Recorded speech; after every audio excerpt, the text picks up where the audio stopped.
afternoon. My name is Sophie Yin, and I am one of the prosecutors in this case. It is my pleasure to represent the people of the state. Ladies and gentlemen, this is a case about a defendant who was pretending to be a victim of their own fire accident. A defendant who damaged their own property due to recession. A defendant who manipulated their own insurance fraud scheme. Ruby Cheval has been a horse breeder for more than 20 years. That's 20 consistent years of barely making any money. And although she had some success in the horse breeding business from racehorses and in the Celtic Tiger, she has not had any big racing wins in the recent times, all because of recession. Now trainers are unemployed, jockeys are unemployed. Cheval sure thought she was next in line, so she heavily borrowed money from banks, only to find out her huge investments with the Anglo Bank was absolutely worthless. Cheval panicked. She was frightened and anxious over becoming unemployed and losing money, until he found his one way out: arson. Ladies and gentlemen of the jury, the prosecution will call one witness to the stand. We will call Garda Jackie Faye, who may provide further compelling evidence, such as a hidden alcohol addiction, to further prove that Mr. Cheval had intent to commit this crime. Ladies and gentlemen, the defendant may argue that the prosecution has no substantial evidence to convict Mr. Ruby Cheval for his crime. However, we will show that Mr. Cheval had every intent and motivation to do so, therefore making him guilty of arson and intentional property damage. At the conclusion of this case, we would ask you to find the defendant guilty and that the state has not met its burden of proof. Thank you. By that time, the fire brigade had already the fire under control. Only one of her state-of-the-art stables were damaged by the fire. In fact, it was destroyed. The animals were highly excited and were released unharmed from their stables before the fire could spread. It's a near miracle that none of the horses were injured. Only stable number one was damaged, and thankfully it did not contain any animals. The local fire brigade did an excellent job in bringing the fire under control quickly. The fire appeared to have started just before 6 p.m. Ruby Cheval arrived at the scene at approximately 6:30 p.m. after coming from 6 o'clock mass in St. Joseph's Parish Church, and observed that he and she was in a state of shock when he learned what transpired at his stable and was very concerned with the welfare of their animals. He was more relaxed when informed that they came to no harm. The stables were cordoned off and fire forensic experts investigated the scene.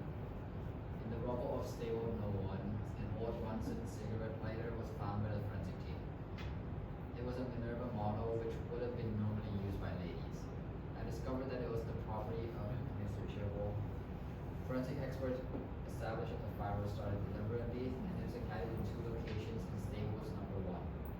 We also had information that Mr. Cheval may have tried to start a fire at the stables on a previous occasion during a stage in her life when she had a serious alcohol problem. I understand that Ruby has not taken an alcohol drink in 3 years. I interviewed Ruby Cheval at his home on 5th of February and made inquiries about the insurance cover on the stables, and found that both her horses and stables were insured for over $5 million with Wells Fargo Insurance Company. I also discovered that she was heavily in debt with her bank, the Anglo Bank. On the day of the fire, Ruby Cheval left for mass at about 10 minutes to 6 in the evening and said she did not notice smoke coming from the stables. I was not surprised when the DPP decided to charge her with arson. On the 7th of February, she was brought to the guard station in October and formally and properly charged under Section 2 of the Criminal Damage Act 1991. I expect there will be a lot of national media interest in the case, as she was once a well-known sporting personality. Do you consider Mr. Cheval to be a trusting individual? Objection! Hearsay! Well, he said yes, but I'm sure. Okay. He said yes, but I'm sure. That's why you trust him. It's just an opinion. It was worth a shot. He's worth it. Trust me. Okay, sorry, keep going. What was your relationship with Mr. Cheval?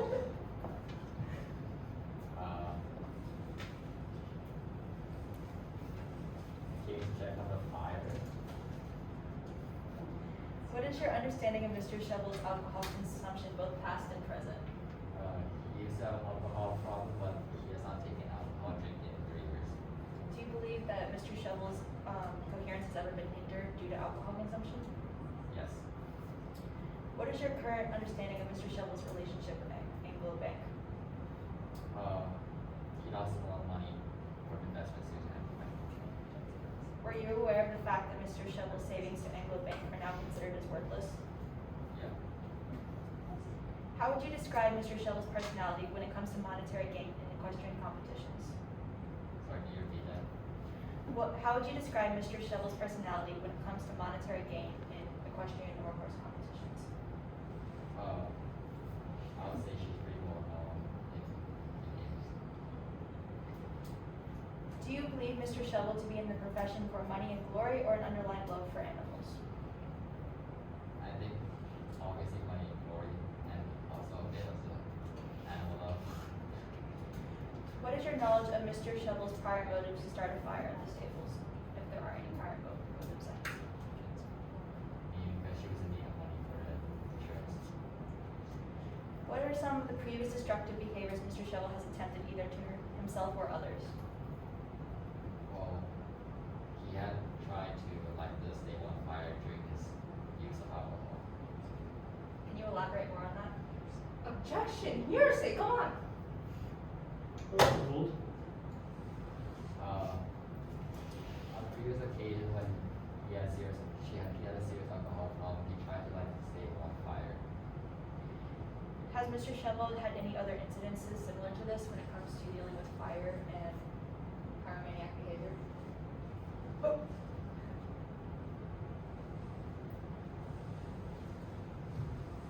No. You stated that it was a miracle to find none of the horses injured. How do you find this shocking? Well, considering that the stable was destroyed, then the animals were probably expected to be killed by the fire as well. Does this lead you to the possible belief that the animals were released prior to the start of the fire? Slightly. Are the animals usually contained in stable 1 to your prior knowledge of visiting Mr. Cheval? Yeah. And on this instance, the horses were not contained in stable 1, is that correct? Yes. Do you find this to be strange or out of ordinary? Yeah, it's kind of suspicious. What is your knowledge of Mr. Cheval's habits when it comes to attending church on a routine basis?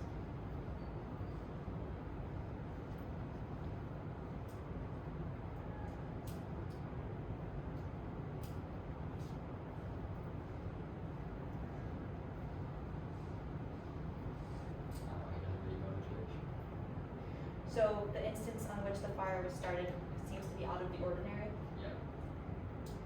What knowledge do you have of Mr. Cheval's possession of a Minerva model lighter? Usually owned by ladies, so it's possible that it was hers. Do you consider this to potentially be a treasured possession of Mr. Cheval? Possibly. That is all your honor. Thank you.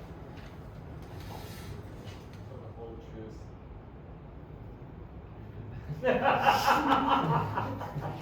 Nothing but the truth. Truth. And nothing. Whole truth.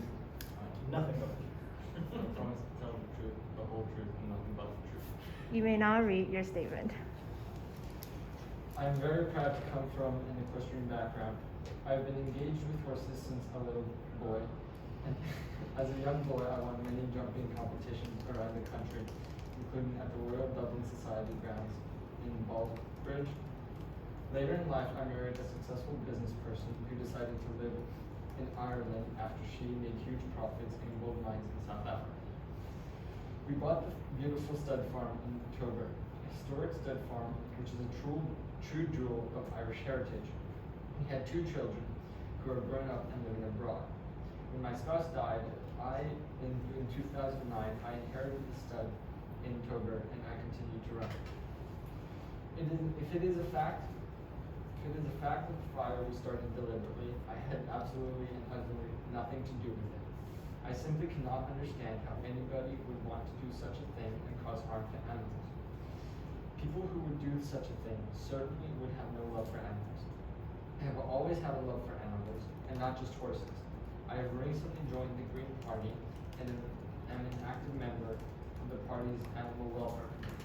I am also a paid-up member of the Society for the Prevention of Cruelty to Animals. Even as a little boy growing up, I had my own pony. When I eventually had to sell it, I was much more concerned that the pony might find a good home than any money I received I received in the sale.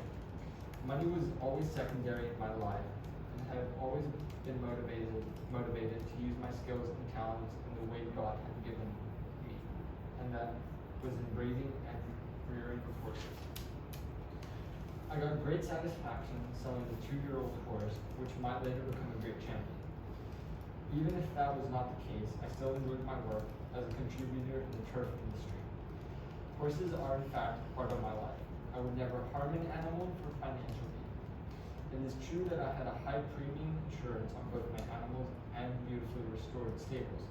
But this is the way insurance has gone these days. Everything has become so expensive.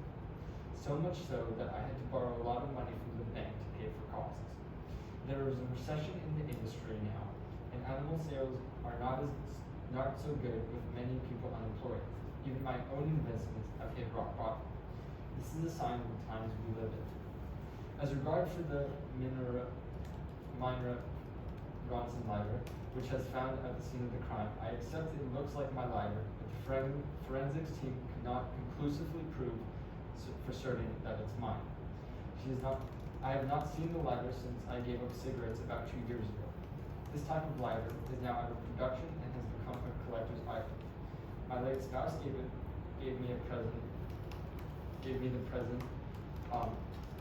to me as a present for my birthday. Besides, there are easier ways to set fire to a building simply by buying a box of Patterson or Rizla matches. I wish to categorically reject as completely untrue what Chris Boylan says, that I tried to induce him to burn my stables for financial gain. Absolute rubbish. If the fire at the stables was started deliberately, I have no idea who could have done such a thing. Chris Boylan was a stable hand at the stables for a short period, about 18 months ago. He had to be dismissed because he had a drinking problem and tended to be unreliable.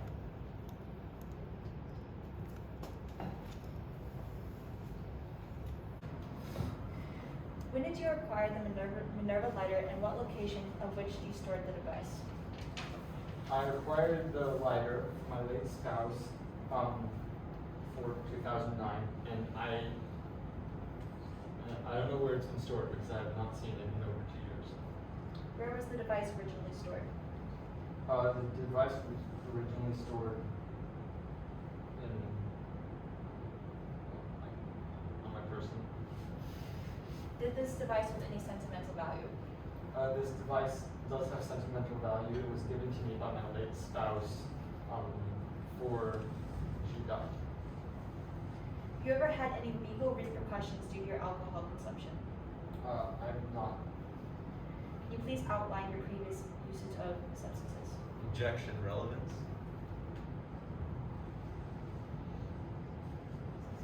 Now you get to argue what you think the relevance is. Relevance considering that the subject at hand has previously considered destructive behaviors during the uses of substances, according to Chris Boyle. My client's use of substances has nothing to do with this case, and therefore shall remain. Alcohol is known to hinder behavior and patterns of prefrontal cortex, causing the subject to potentially become hindered and have the potential to start the fire. Well, it is known that my client hasn't consumed alcohol in over 3 years, so why does that even What is matter? the proof of this?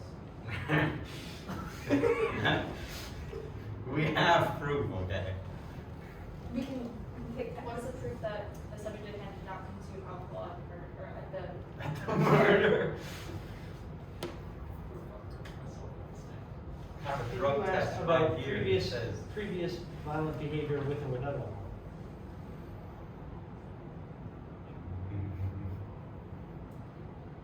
Have you had any prior experiences with violent behavior with or without the consumption of alcohol or other substances? I have no history of violence with the consumption of alcohol.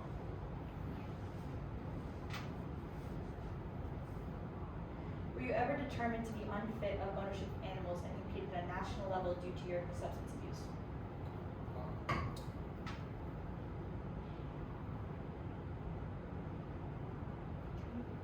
I've never been accused of being unfit in the industry. You were stated to have a serious alcohol problem. What is your response to this, considering that you were never Objection, suspected? asked and answered. How many of these are we doing?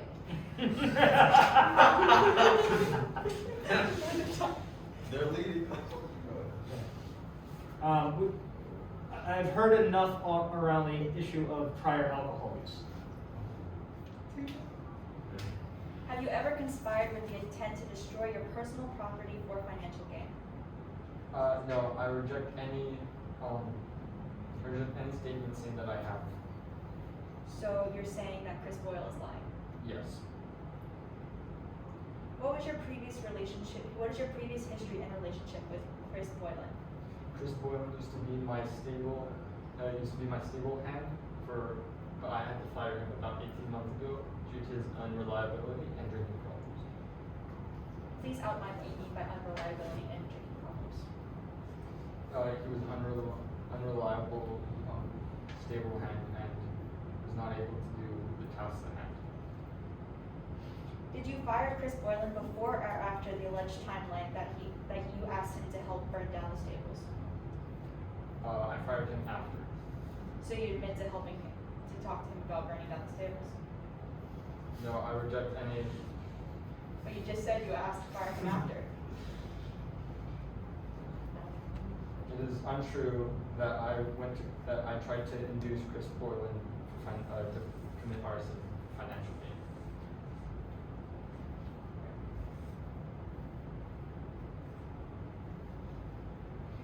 Would you do anything within your power to keep your horses and stay within your profession?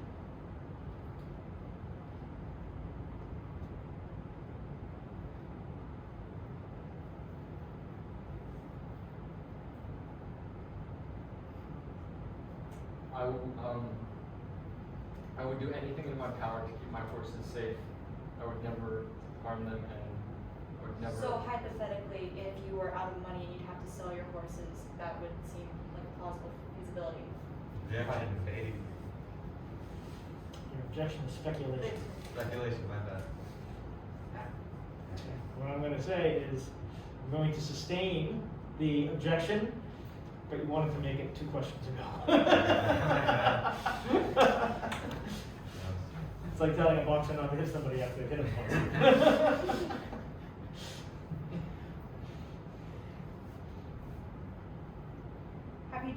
You stated previously in your statement that you joined the Green Party. What was your motive for joining? I love animals and I would do everything in my power to protect them. What is your response to Chris Boylan's statement that you are rather cold and competitive? I am competitive, but I'm not cold. I have a love for animals and I would never do anything to harm them. When you say you would never do such a thing for animals, the animals were clearly released beforehand, before the fire was set, giving intent that your love for animals was not hindered and were able to. Objection, set speculation financial gain. once again. Sustained. Who else have you discussed your financial hardships with? I've discussed them with my lawyers and my bank.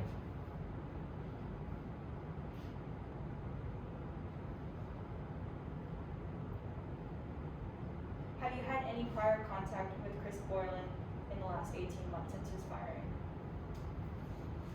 I have not. Have you ever reached a low point and considered turning back to alcohol or having destructive behaviors due to your monetary debt? Objection, asked and answered. How many prove alcohol? Asking specifically about other destructive behaviors. Quite similar. Where are you going with this line of questioning? Has the client at hand ever considered other crimes such as Asked and answered. Okay, I think we've been down that road.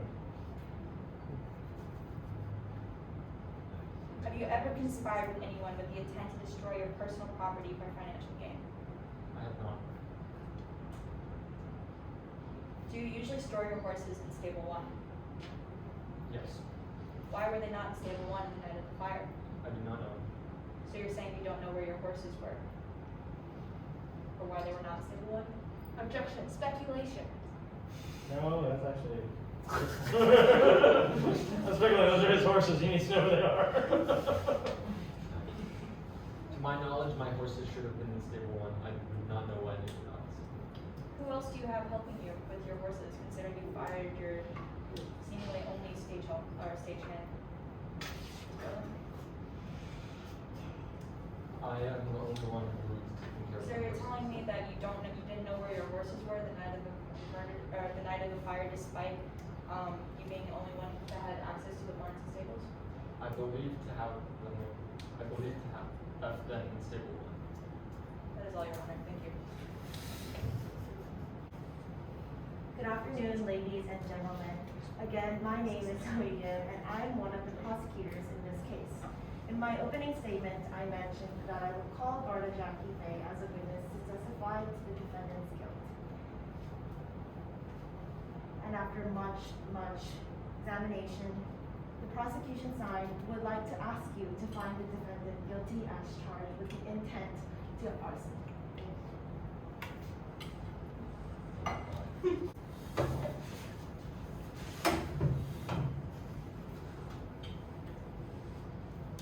Your Honor, ladies and gentlemen of the jury, Ruby Cheval pleads not guilty to arson causing damage to defraud the insurance company, contrary to Section 2, subsections 3 and 4 of the Criminal Damage Act of 1993. We are here as officers of the law. And we demand justice. And an already struggling equestrian should not have to struggle more. Let us end this and be grateful that we don't file a countersuit for defamation. Thank you. Oh my goodness.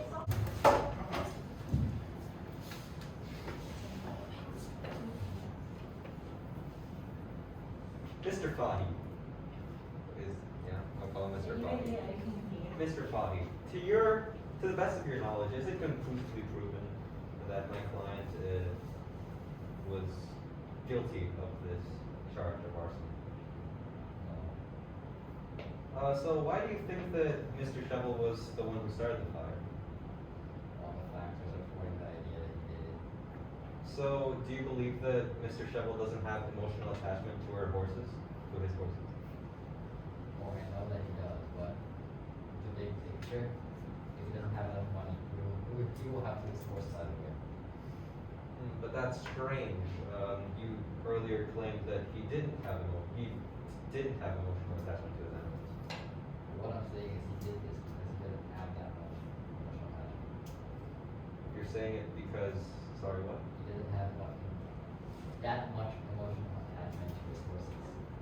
And you claim that he was the one who started the fire for the insurance money, correct? Yeah. So why was there no casualty with the horses? Why were the horses unharmed? Because he didn't want to go to his back door. Are you saying she released them right before she set fire to the stable? Possibly. Huh. Well, if he didn't care for his horses, then why didn't he just leave the horses in there, burn the horses to get the insurance money? Because the horses were insured for as much money as the stables were. Well, he never said he was part of this. He said he didn't care enough about the horses to care about it. Sorry, that wasn't what I'm asking. I'm asking why weren't the horses harmed? If he was just out for the insurance money, why didn't he just let the horses burn? Objection. Continuation.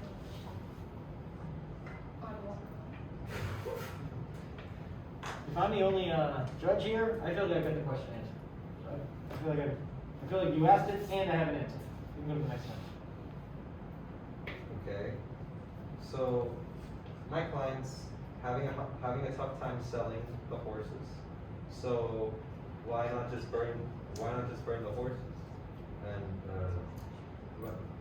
you claim that my client only sees the horses as, some sort of financial stock, right? Well, I didn't say that. I said that he doesn't have that much passion for the horses, but I didn't say he didn't have any. Objection, Your Honor.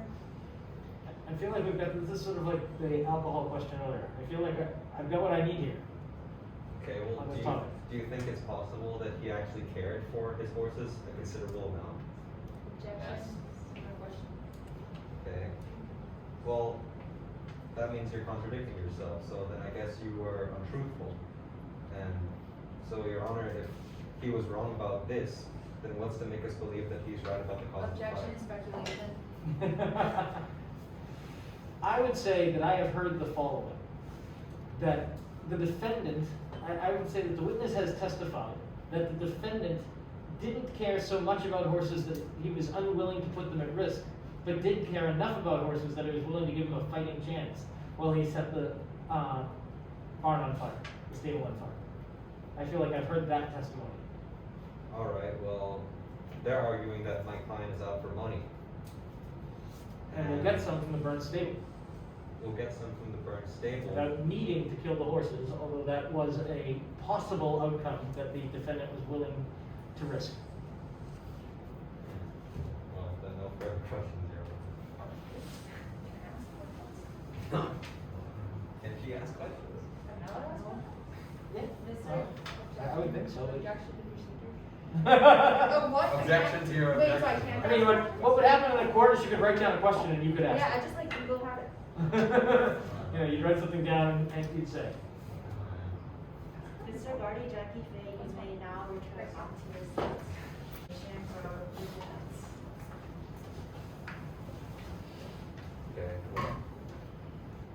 This is just about like him liking horses. Mr. Cheval, do you like horses? Yes. And the stable, and the stable that you own and presumably burned down had sentimental value to you, yes? Yes. I see. And you are currently able to sustain yourself regardless of your financial troubles? Yes. And when you arrived at the scene, you were relieved to see your horses were okay, correct? Of course, I love my horses dearly, and I would never harm them. Is it in fact true that you love animals so much that you are part of the Animals Welfare Committee? Yes. And you actively fight to protect animals, correct? Yes. So why would you burn down the stable? I did not burn down the stable. I would never do that to my horses. Right, because you knew. that- Objection, leading. Wow, she didn't really finish the sentence, but you might want to rephrase, because if you say because you knew, you can't tell the defendant what he knew. But that doesn't mean that the rest of your questions are relevant, because we don't know what the rest of the question is yet. No, I mean, you're right. You can't say you knew. You're right. But that means your question may still have merit phrased a different way. Okay. Right, because I'm assuming that you knew that would endanger the horses, and without a stable, you would have a hard time taking care of them. Objection, leading. How about that question? Would you be able to take care of these horses that you loved if you had burned down your own stable? Bad. I would not be able to take care of my horses if I burnt down stable one. Ladies and gentlemen of the jury, does my client's character sound like he would do anything to cause harm to his horses? You can object to that. That's a speech. Objection. Why are you Yeah, Because I gave you the question! Well, regardless of that, it should remain clear that Mr. Cheval would not cause any potential harm to animals and would not turn so desperate as to set fire to Objection, his this own is a speech, stables. Your Honor. Yes, you're making a speech. You do get a final argument. So you mentioned that you know Mr. Boylan. You mentioned Mr. Boylan earlier, right? Yes. And he claimed that you have a drinking problem, but do you know if he drinks? Yes, I had to fire him because of his drinking problem. So he is a heavy drinker, to your knowledge? Yes. To your knowledge, do you think he holds a grudge against you? I do. I know that he also had a passion for horses, but I had to let him go because he wasn't able to pass the act. I needed to. So why do you think he held a grudge against you? I think he held a grudge against me because he loves his work, but he wasn't able to do it, and he blames on me.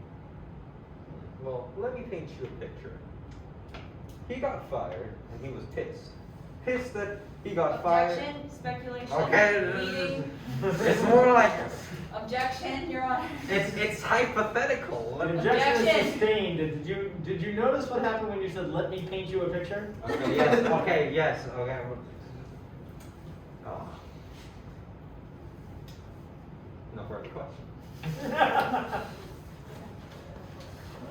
Ladies and gentlemen, we're here for one reason only, and that's justice. Mr. Cheval going to jail or having to pay a fine when he's already in a bad situation is not justice. Especially when the prosecution has no argument. Because is it not true that the prosecutor said that the reason why he wanted to keep the money was because he cared so much about his horses? And then out of nowhere, the witness said that he doesn't have a passion for horses. And that is a direct quote. What is the truth? We don't know. But we do know one truth. The only truth and nothing but the truth. Boyle had the motive to do so. He was fired. He had the intent to do so. The fact that Mr. Cheval then ends up getting a case of insurance fraud is just the icing on the cake, because now it's even worse. Not only is he now having to deal with financial troubles and debt in a society, in a stock market where it's already hard to live. Let's be real. But now we have him having to spend legal expenses. We need him to come to court to spend his time. And we have all heard the phrase, time is money. Come on, guys. We are here wasting our time, wasting our money. It is lucky that we don't countersue. That's all I'm saying. In conclusion, I think it's time that we do have another case. And I think it's time that someone does stand there, sit there in the defendant's seat, but only the true defendant. We can't rely on witness testimony. How many times have there been wrongful convictions because of witness testimony? Just now, when we saw these disagreeing arguments with the prosecution and the witness, we saw what happens when we only listen to witness. All this evidence that we have against my client, whose name literally means equestrian, it's circumstantial at best. At best, and it can easily be taken down. Come on, prosecution. You guys are here for the people. I think it's time that you start fighting for them too. Thank you.